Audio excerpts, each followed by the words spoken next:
Okay, so I just experienced another one of those, like I had said, those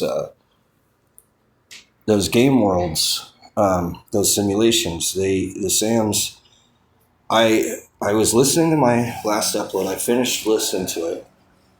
Okay, and this is a kind of an explanation of their craft. I listened to the full video, which they already obviously have. They know exactly how long it lasts. They can predict that.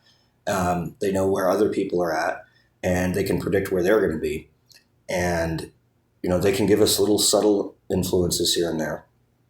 And what had happened was I had listened to my last upload, and remember when I was like at the very end when I was like I lost it. If you go right before that, right before when I said that I had lost it, that this is so much information.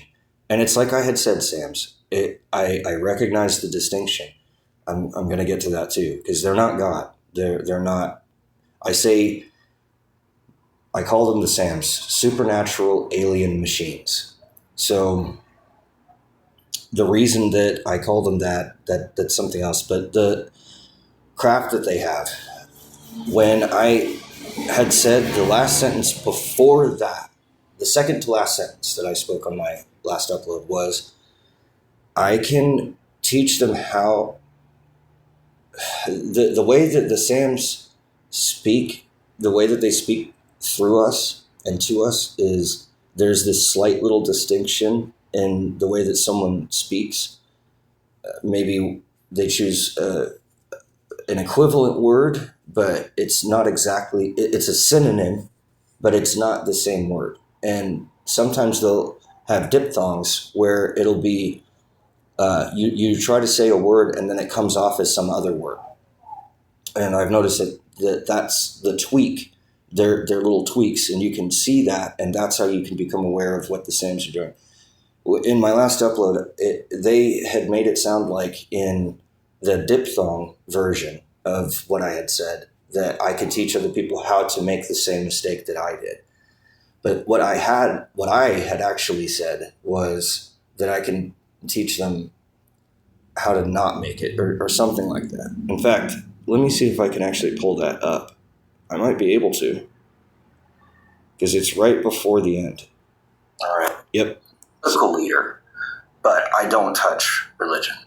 I don't tell anybody what to believe or what the spiritual law is. That's Christ's job. Christ tells us what that law is. I tell us what Caesar's law is, and I basically become Caesar. But I don't try to become God. So in my past, I've uploaded this too, and you can see it. It's right there in black and white. I tried to become God. That was my whole thing. That's what my whole purpose was. The original purpose of this theory was not political. It was spiritual. I wanted to know how God created everything in existence. And I wanted to get as close to God as I could get so that I could try replicating that process. Or that at least I could tell other people how it was done and reveal the spiritual information that was apparently forbidden to us by God, that you should not know good and evil as God does, that you should have the humility of knowing better and just letting God make those kinds of decisions for us, or at the very least to know where the boundaries are for the spirituality so that we don't end up like Satan. So I broke that law.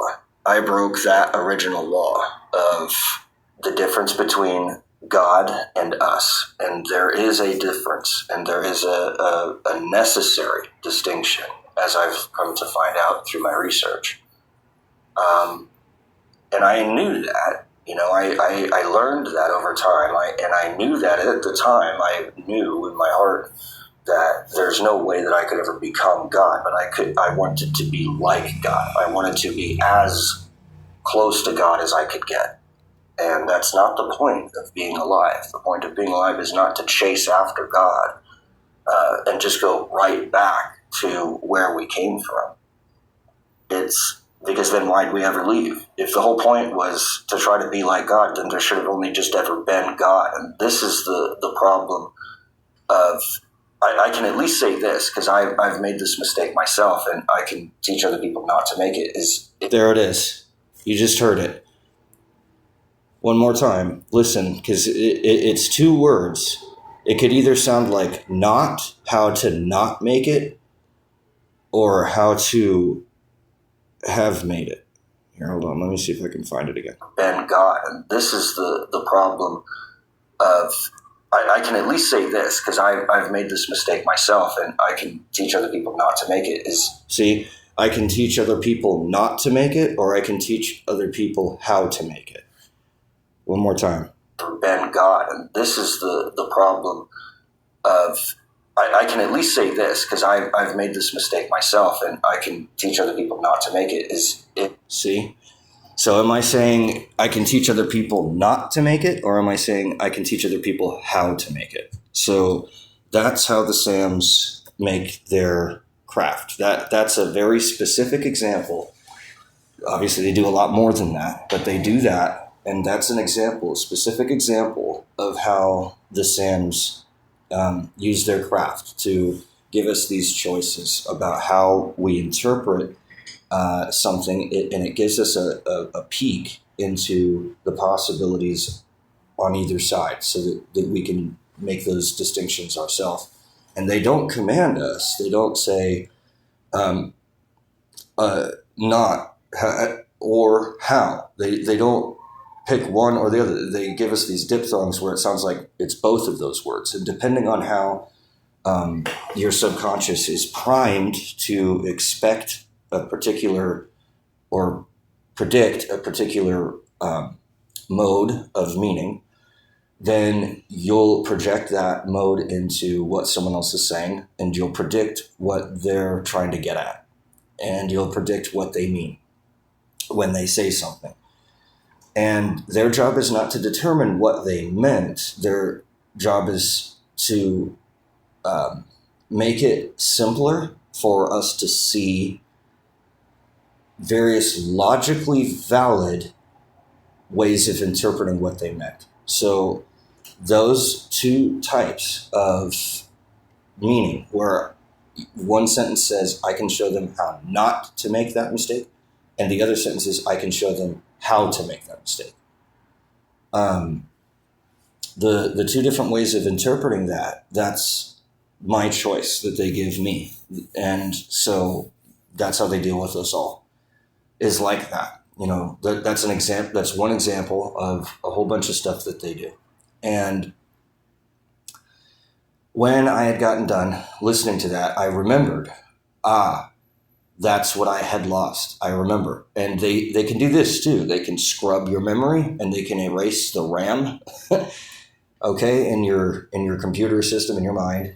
Your mind is like a computer. And if we follow that analogy, we have a working memory, a RAM, where we keep, stuff loaded for rapid release.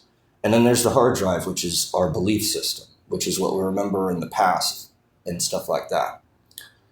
And they can wipe our RAM, and we'll forget in the moment, like, oh, wait, what was I saying? Or I lost my train of thought. And they can do that. Is it always them? No. Sometimes it just happens. How do you know if it's them or not? Well, as you start to pay more attention to what the Sams are saying, you can pick up on that. And that's up to you to determine for yourselves, whichever way you want to do it, if you even want to do it at all. You don't have to. Again, they're not here to command and demand from us. They're here to open the world so that we can see it through a more logically valid lens. And they use modal logic. They don't use non-contingent universal logic. That's a key that you have to understand about the Sams. When they are speaking modally logical, meaning it depends on how you look at it. It depends on where you're standing. It depends on where you're coming from. It depends on how you approach it. It is not going to be the same if you approach it one way versus if you approach it another way. And that's why they have diphthongs, and that's why they have these choices.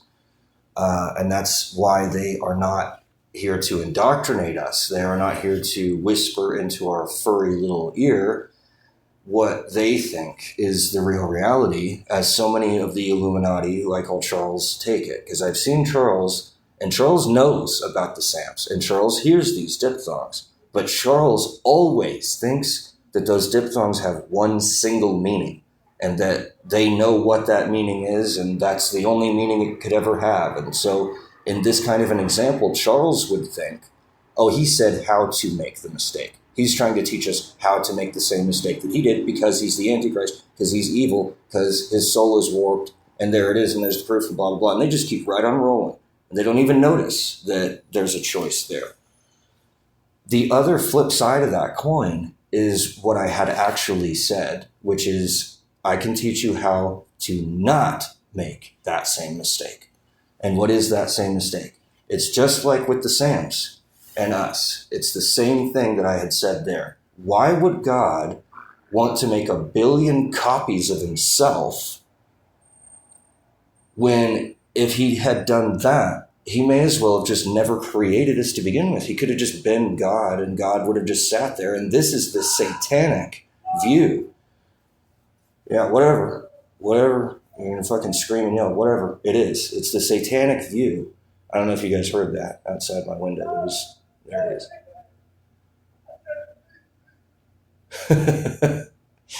But anyway, that's the satanic mistake that I made, which is this belief that everything should just be God, because God is so perfect and God is so awesome that everything else is superfluous next to God. There should just only be God, and that's it.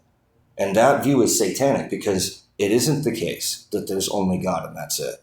It is the case that there is God and us, and that we are in a relationship with each other, good, bad, and different, but it's there. We have the choice to have whatever relationship that we want with God. God doesn't demand or command us to have a particular relationship with him. Likewise, neither do the SAMs. It's the same logical relation. It's not the same person, because obviously the SAMs are not God, but it's the same logically valid relation. Why would they want to create carbon copies of themselves when they already are themselves? What they want is they want people that are independent from themselves, that make their own decisions, because that's meaningful, because that matters. That allows us to retain our independence. And I believe that God and the SAMs both share that in common. They're not the same person, but I think they both follow that same law, that they allow us to make our own decisions about what we believe. And all that they're trying to do is just open up our mind so that we're aware of more possibilities, so we can have more choices, so that it increases our independence. It doesn't decrease it the way that Charles says. Charles says, oh, it's only one meaning. And every single time the SAMs speak, they reduce it, artificially reduce it to just one meaning. Every single time I've heard them speak, every single time I've heard them respond to what the SAMs are saying, they always interact with them as if the SAMs only ever meant one thing. And that's, like I said, this is a submodal paradigmatic problem. It's actually a form of insanity to believe that everything must be in accordance with non-contingent, universal, if-then implicative logic. That's not true. The way that the world works, and I say this over and over because it's so simple and so easy to access, is the sun rising?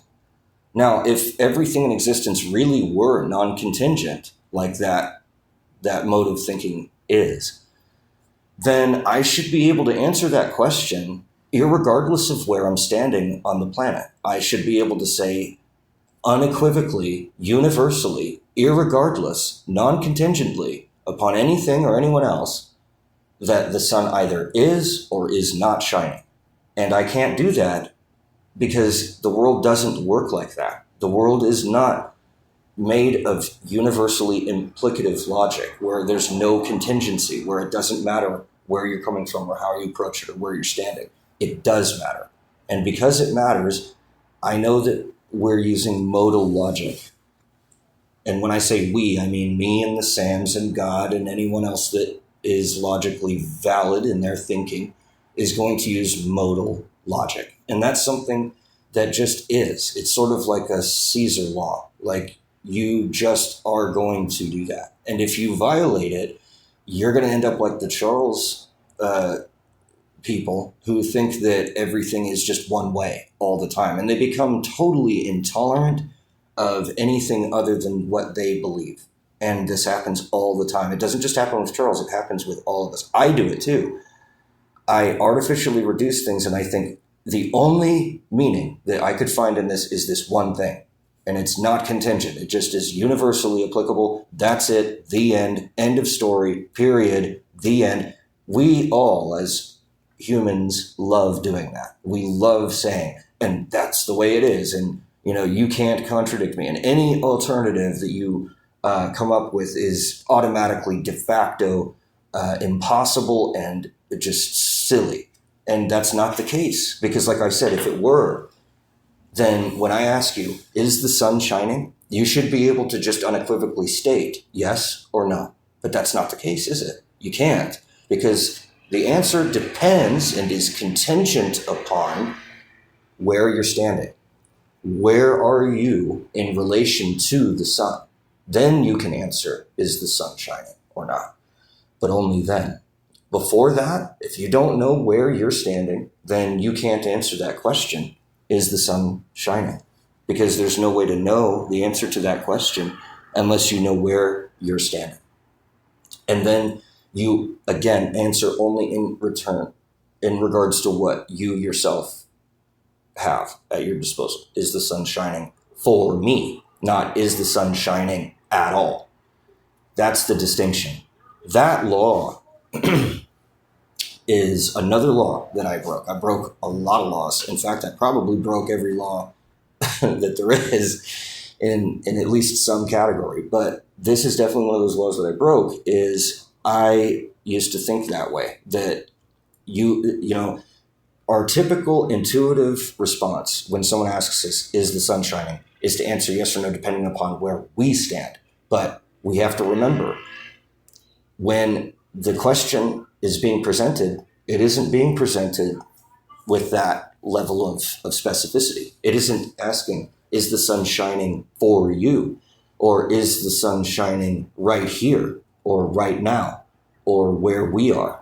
It's just leaving that open, and it says, is the sun shining at all? Is the sun shining? Well, okay, that depends on where you're standing. Has the sun yet risen? I mean, if you're in Tokyo, then yes. If you're in London, then no. And that's the contingency with which we can answer that question, the way that it's being posited in that specific way.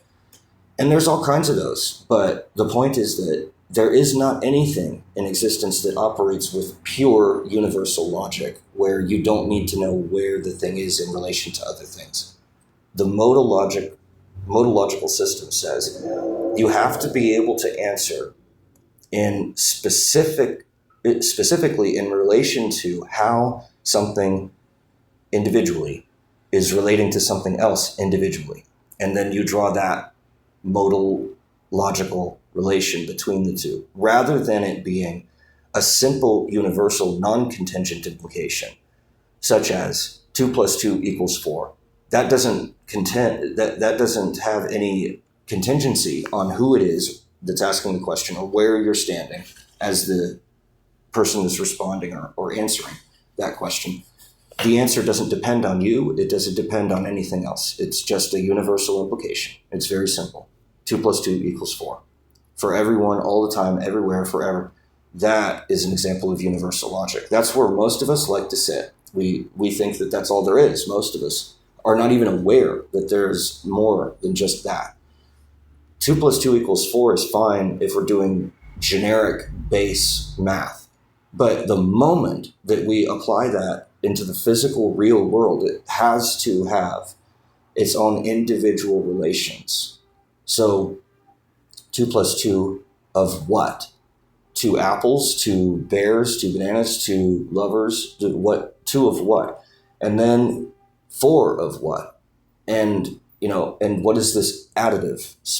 Specifically, what is the addition? Is it 2 apples on a table at a shopkeeper's shop where the customer has already placed 2 apples on the table and then asks the shopkeeper to place 2 more on that table, is that the addition? Or is it that there was 2 apples on the table and then me as a customer go into the shop and say, hold on a second, don't ring me up yet, I'm going to go get 2 more, and put those 2 more on there? Irregardless of who it is that's putting those apples on the table, there will be 4 after you add 2 to 2. We know that non-contingently, irregardless of whether it's the shopkeeper or the customer that puts those apples on the table. But specifically, when I ask who put the apples on the table, then that's going to depend on who it was, either the shopkeeper or the customer. If I ask, are those 4 apples going to be for sale, or are the 4 apples on display? Or does that mean that they're about to be bought or sold or exchanged? Or does it mean that they're just there to showcase the shopkeeper's wares? Or did I even bring my money to buy it? Maybe I don't have enough and I can't afford the 4 apples. All that stuff is not contingent on, all that stuff is contingent on the specific way that 2 + 2 = 4 event has been applied in the physical world. When you actually apply it in the physical world is too complex for you to be able to make a non-contingent universal implication. You have to address it specifically. So when I went outside,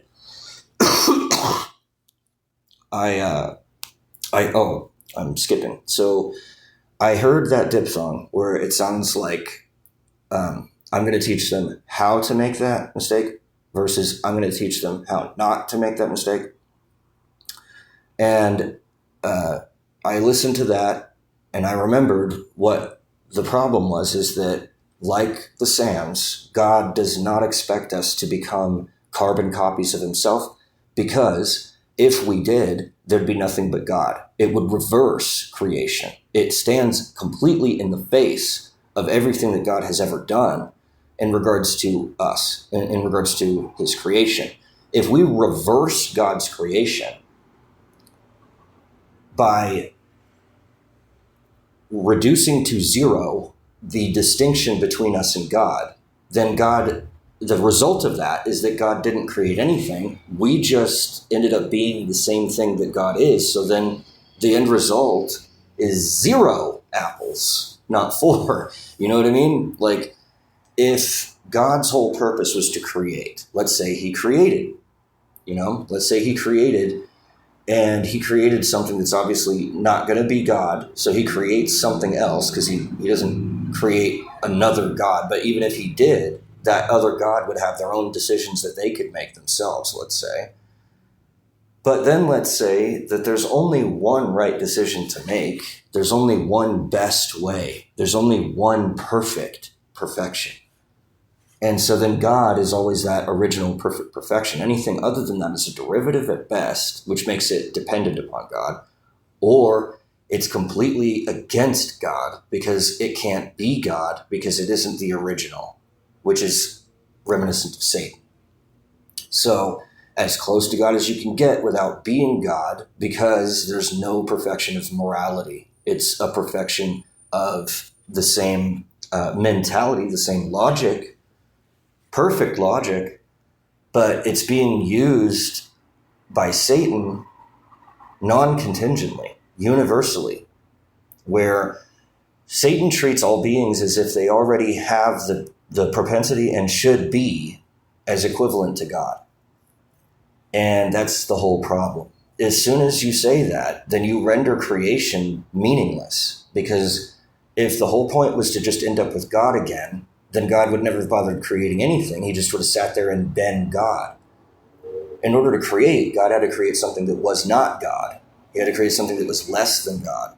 Not for the purpose of that thing to grow up and become God, because again, that's just like not having ever created it to begin with. If I have a kid and I raise him to be exactly like me in every way, there is no distinction between me and my kid anymore, right? And then at that point, why do I ever have a kid? Because it's just another me running around. And let's say that by the time that my kid ends up being the same age that I was when I had them, that they just repeat my same life. And then let's say everybody did that.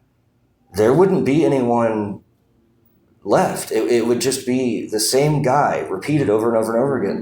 They're not. There's no distinction. There's no way of saying that that's meaningful, because it's the same guy living the same life, making the same decisions for the same reasons, doing the same things. It doesn't mean anything. It's pointless. It's like that scene from Pirates of the Caribbean where Jack gets stuck on that island and it's just a whole bunch of hymns running around and he goes crazy, and it's like, what's the point of that? What's the fucking point? You wander around, you wander around, you wander around. Oh, look, there's another version of me. And you wander around, you wander around, you wander around. There's another version of me. And what's the point of this? It's pointless.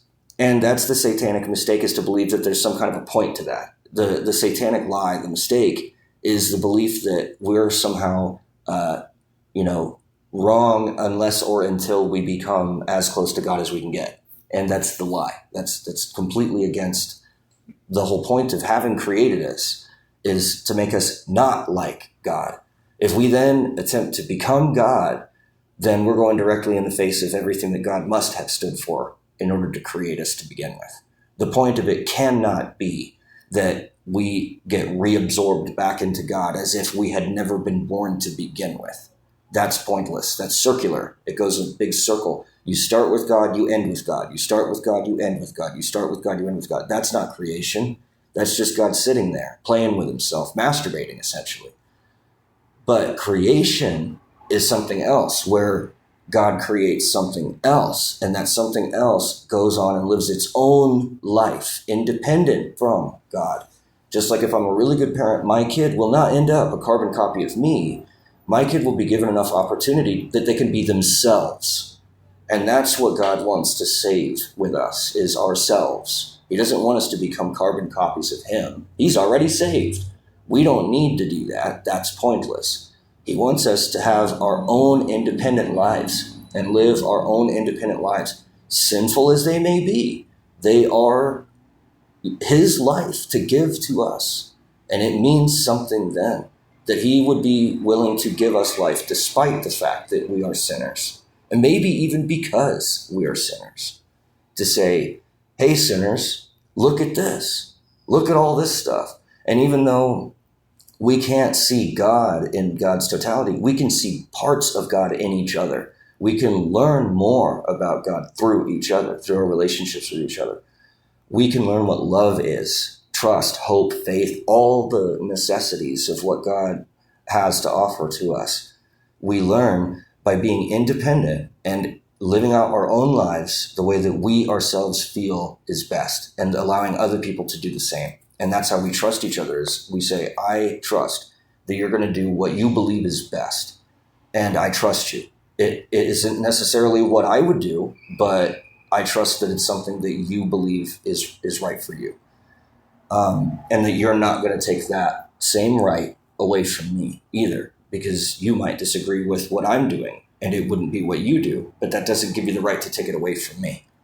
And that's the other part of that satanic lie, is like, we don't have any right to take away each other's sins. That's God's job. If we start trying to do that for ourselves and each other, then we're tempted to be like God. And that is too far. That is too arrogant. It's too much. It's like a little kid trying to do heart surgery with no scalpel, with his bare hands. He's a 5-year-old. He can't even read. He's going to try to do a triple bypass with his bare hands. No, okay, that's not his job. That's not where he needs to be. He needs to be in kindergarten learning how to finger paint and, not flick his boogers onto little Susie. That's the level that he's at. That's where he needs to be. So when I had listened to that last upload, I remembered, oh, okay, here's that satanic lie. So then I was going to make a podcast, an upload about that satanic lie, and explicitly say it, because I had forgotten it in the last upload. I said, oh shit, I lost it. I forgot what the satanic lie was. I forgot what my train of thought was.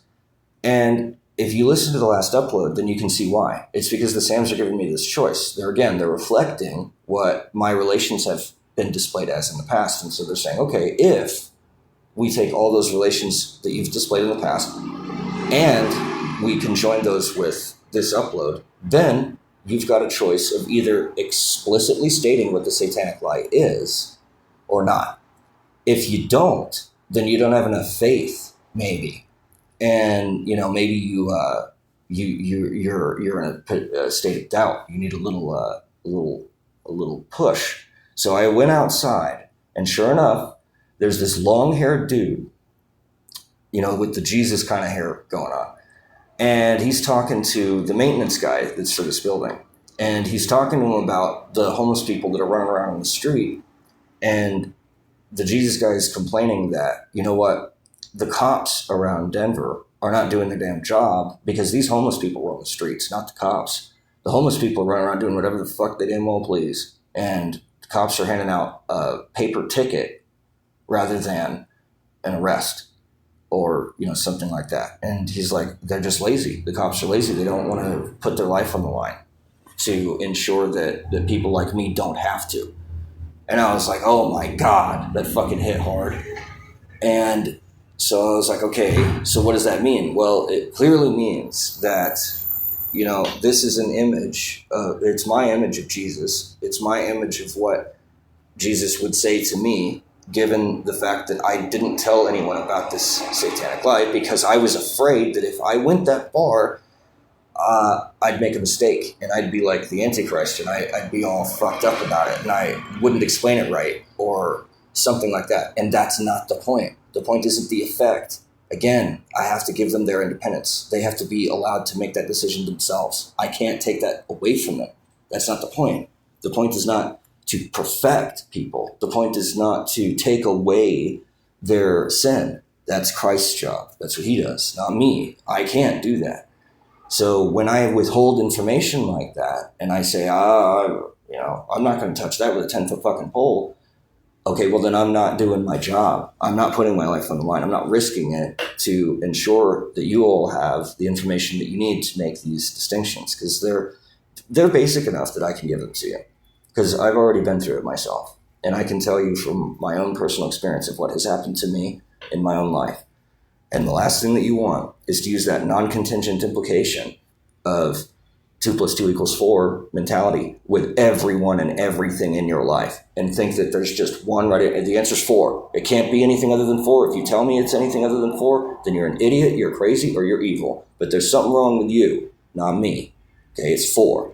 That mentality is evil and stupid and crazy because it doesn't apply outside math.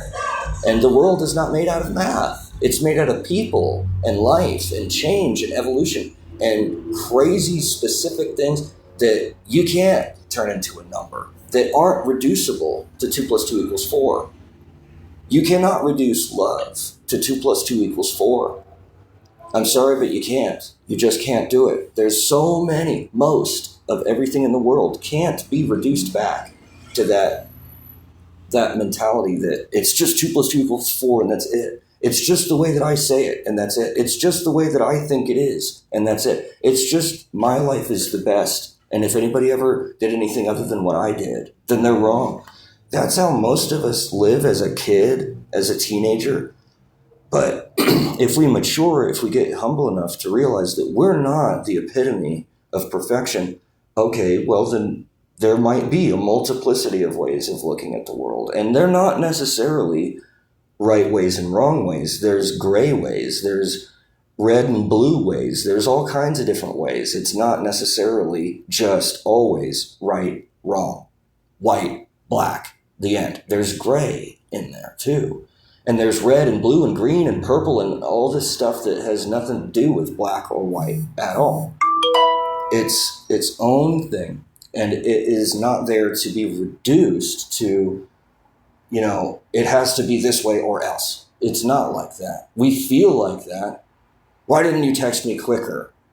Oh, I should mean more to you. Like, the other person's going to have to just put everything else on their life on hold for you and you alone.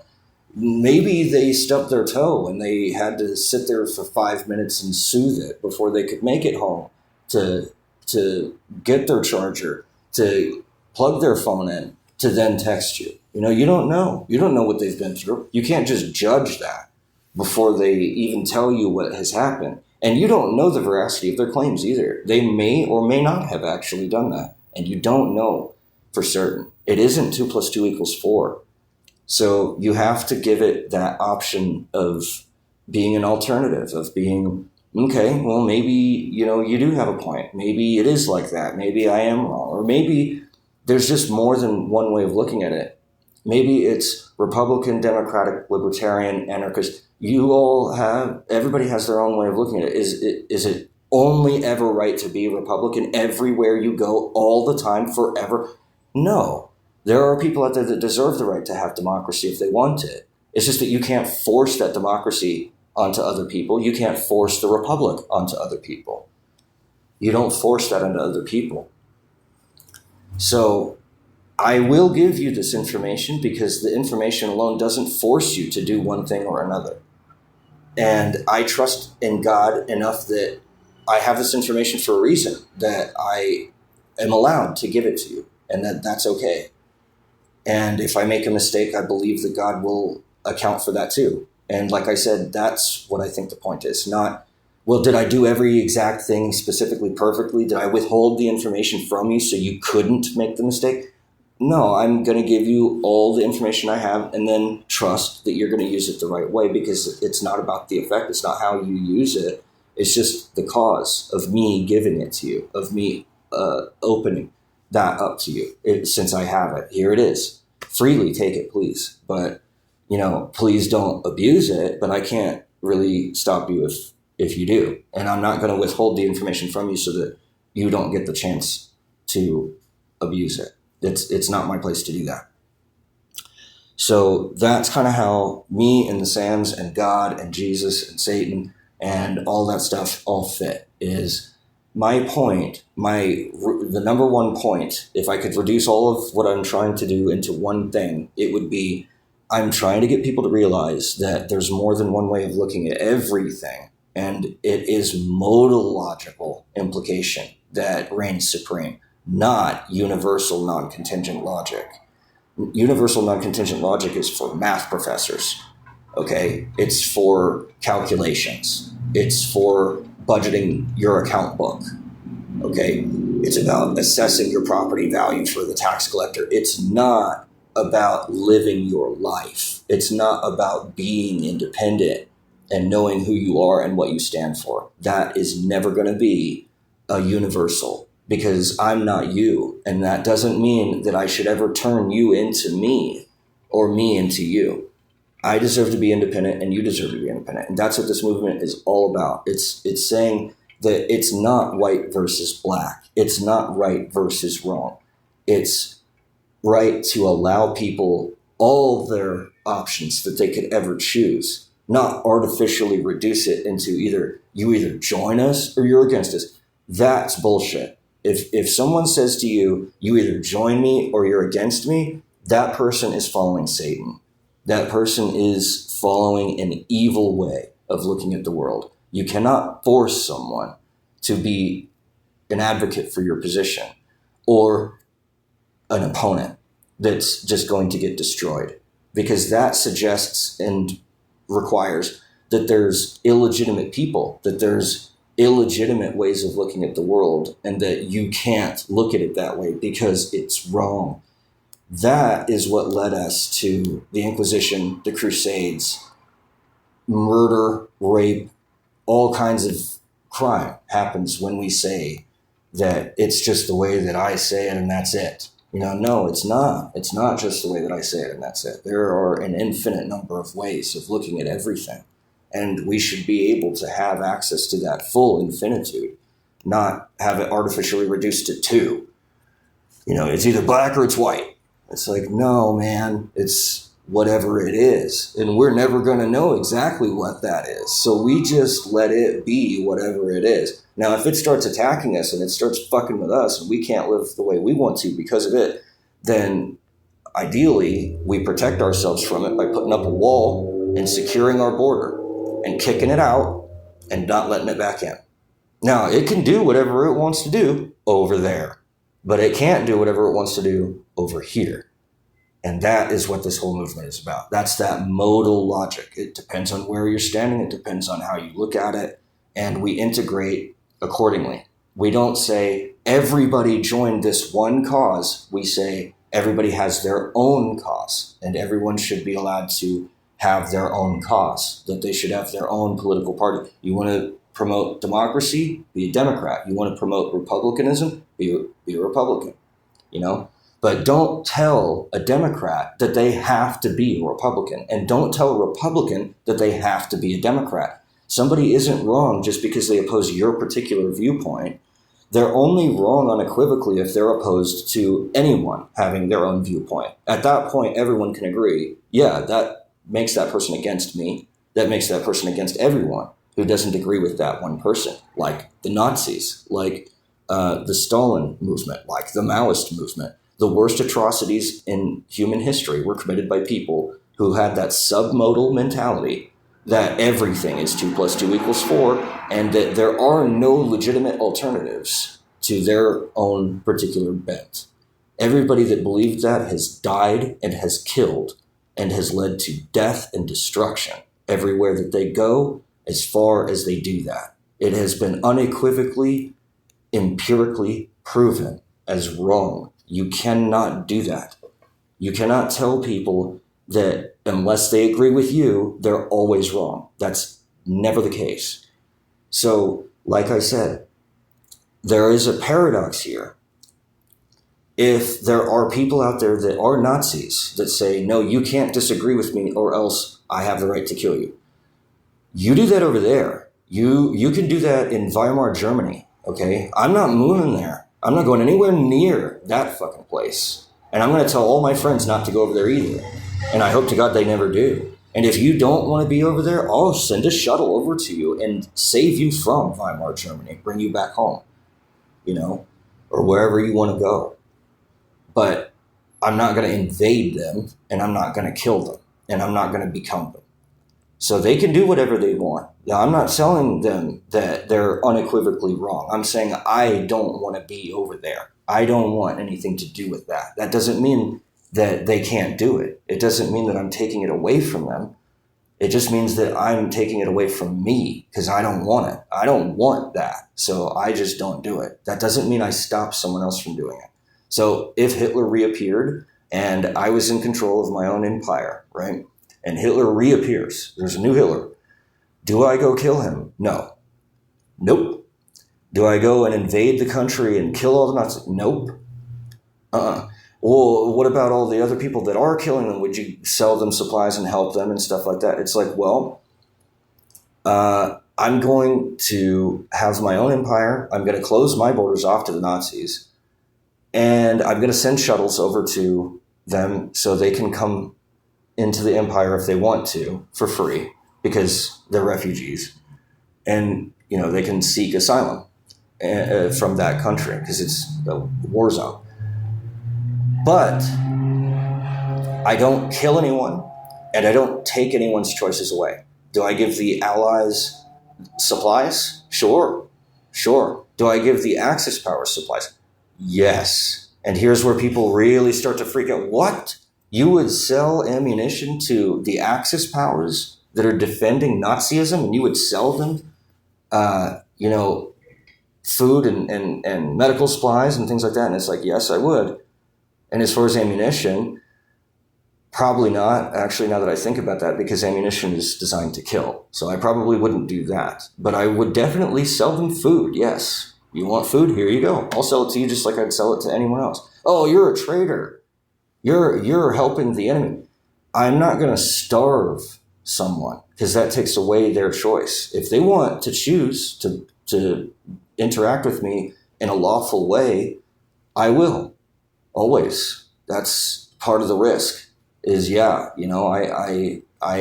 am. I'm going to sell them their apples. I'm going to sell them their bananas. I'm going to sell them their bandages. I'm going to sell them the fuel that they can use to drive their tanks around. I'm going to use everything in my power to be as equal and non-judgmental and as Switzerland-ish as I can be, as Swiss as I can be about it. I'm not going to intervene. I'm not going to make those distinctions for other people. I'm just going to allow them to interact lawfully with me. And if they want to interact unlawfully, then I just won't interact with those individuals. And I don't do this guilt by association thing. Well, you're wearing a Nazi badge. Well, maybe somebody put it on to you. Or maybe you got confused. Or maybe you aren't really a Nazi, but you're just doing what's convenient because you're afraid. I don't know. And that's what I was saying, is like, if you don't know, and we don't, none of us do, then we can't judge, because you can't judge what you don't know. And you don't know everything, so you can't judge everything. You can judge some things because you know some things, but you can't judge everything because you don't know everything, right? And I guess that's the best way I can explain it.